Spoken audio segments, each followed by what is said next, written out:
Assalamualaikum warahmatullahi wabarakatuh. Salam, Om Swastiastu, Namo Buddhaya, Salam Kebajikan. Anak-anak apa kabar? Hari ini bersama saya Pak Iman di Mister IM. Pada kesempatan ini kita akan membahas tentang kedudukan warga negara dan penduduk Indonesia. Ada di LKS sekalian halaman 23. Kemarin kita sudah membahas tentang wilayah negara kesatuan Republik Indonesia. Ciri-cirinya, batas-batasnya, dan batas wilayah negara Indonesia dengan negara lain. Pada kesempatan ini kita akan membahas tentang kedudukan warga negara dan penduduk Indonesia. Kita sejak kecil pernah mendengar kata rakyat. Apa itu rakyat? Rakyat ini merupakan suatu bagian dari negara, yang mana rakyat meliputi semua orang yang bertempat tinggal di wilayah kekuasaan negara dan tunduk pada kekuasaan negara. Pengertian rakyat terdapat di pasal 26 Undang-Undang Dasar 1945 perihal warga negara dan penduduk. Jadi rakyat dibagi menjadi dua, ada warga negara dan penduduk. Lalu apa warga negara? Warga negara ini di pasal 26 ayat 1 mengatakan bahwasanya orang-orang bangsa Indonesia asli dan orang-orang bangsa lain yang disahkan dengan undang-undang sebagai warga negara. Lalu pengertian penduduk adalah warga negara Indonesia dan orang asing yang bertempat tinggal di Indonesia. Itu pengertian dari penduduk. Lalu, rakyat berdasarkan hubungan dengan daerah tertentu dapat dibedakan menjadi penduduk dan bukan penduduk. Penduduk adalah mereka yang bertempat tinggal atau berdomisili di dalam suatu wilayah negara atau dapat dikatakan menetap dalam jangka waktu lama. Penduduk yang memiliki status kewarganegaraan disebut warga negara Indonesia. Sementara warga negara asing itu merupakan penduduk yang menetap di Indonesia karena suatu pekerjaan atau bisa juga karena suatu kepentingan, baik kepentingan pribadi maupun yang tidak pribadi. Itu disebut juga penduduk. Lalu, apa yang bukan penduduk? Bukan penduduk adalah mereka atau orang-orang yang berada dalam suatu wilayah negara yang hanya untuk sementara waktu. Contohnya adalah turis mancanegara. Selanjutnya, rakyat berdasarkan hubungan dengan pemerintah negaranya dapat dibedakan menjadi warga negara dan bukan warga negara. Warga negara adalah mereka yang berdasarkan hukum tertentu merupakan anggota dari suatu negara dengan status kewarganegaraan warga negara asli maupun warga negara keturunan asing.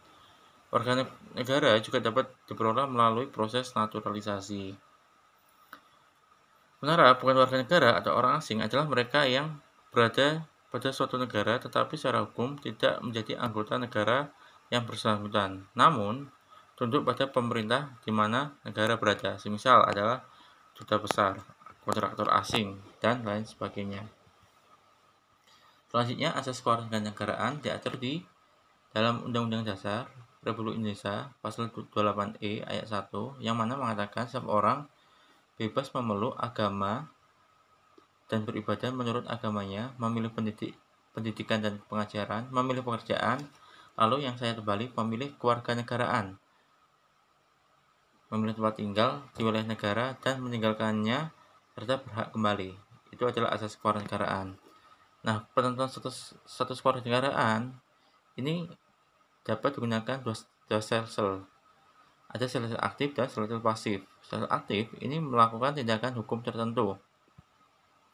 Sementara sel pasif ini tindakan yang dilakukan tanpa harus melakukan tindakan hukum tertentu. Itu adalah sel pasif. Lalu seseorang dalam suatu negara pada dasarnya punya hak apa saja? Pertama adalah hak opsi. Hak opsi merupakan hak untuk memilih suatu kewarganegaraan dalam sel aktif. Itu hak opsi. Sementara hak repudiasi adalah hak untuk menolak suatu kewarganegaraan, yang mana hak repudiasi ini terdapat di sel-sel pasif. Selanjutnya, penentuan kewarganegaraan. Ada ius soli. Ius soli ini merupakan penulisan asas kewarganegaraan berdasarkan daerah atau negara tempat di mana A dilahirkan. Semisal, seorang yang dilahirkan di negara A, maka ia akan otomatis menjadi warga negara A, walaupun orang tuanya adalah warga negara B. Ini adalah menganut asas ius soli.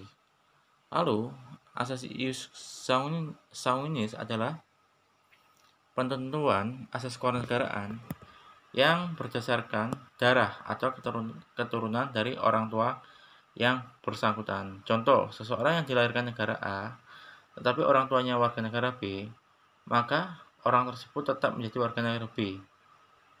Semisal negara Republik Rakyat Cina. Ini tergantung dari negara tersebut. Apakah di negara yang ia tempat tinggali itu menganut asas ius sanguinis maupun tidak. Itu jadi menentukan kewarganegaraan ada dua asas. Saya ulangi, ada asas ius soli dan ius sanguinis. Lalu kemungkinan status kewarganegaraan ada 3, ada apatrid. Kemungkinan ini bisa dapat katakan akibat yang dilakukan oleh seseorang jika mempunyai status warganegaraan. Pertama ada apatrid. Apatrid ini adalah yang tidak punya kewarganegaraan. Jelas. Yang tidak memilih warga negara. Semisal tadi ada kasus yang seseorang dilahirkan negara A, sementara orang tuanya berasal dari negara B. Maka bisa jadi apatrid ketika orang tersebut tidak memilih kewarganegaraan. Lalu yang bipatrid ini mempunyai dua kewarganegaraan. Semisal kasusnya para pesepak bola yang terkenal itu ada semisal Irfan Bahdim. Itu bisa jadi bipatrid ketika Irfan Bahdim belum berusia 17 tahun.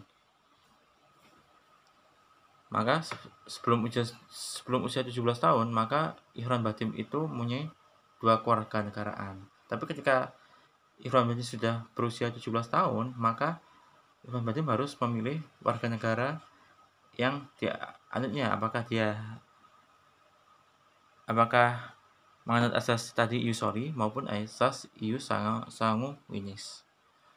Lalu multipatrid ini adalah mempunyai lebih dari dua kewarganegaraan. Itu adalah multipatrid. Lalu menurut Undang-Undang Nomor 12 tahun 2006 tentang kewarganegaraan Republik Indonesia menganut asas berikut. Pertama adalah asas ius sanguinis, asas ius soli, asas kewarganegaraan tunggal, dan asas kewarganegaraan ganda. Tadi yang sanguinis sama soli sudah saya jelaskan. Sekarang Pak Iman akan menjelaskan dengan asas kewarganegaraan tunggal. Asas kewarganegaraan tunggal ini adalah asas yang menentukan satu kewarganegaraan bagi setiap negara. Sementara asas kewarganegaraan ganda terbatas ini mengandung pengertian yang menentukan kewarganegaraan ganda bagi anak-anak sesuai dengan ketentuan yang diatur dalam Undang-Undang Dasar. Lalu permohonan kewarganegaraan ini dibedakan menjadi dua, ada naturalisasi biasa,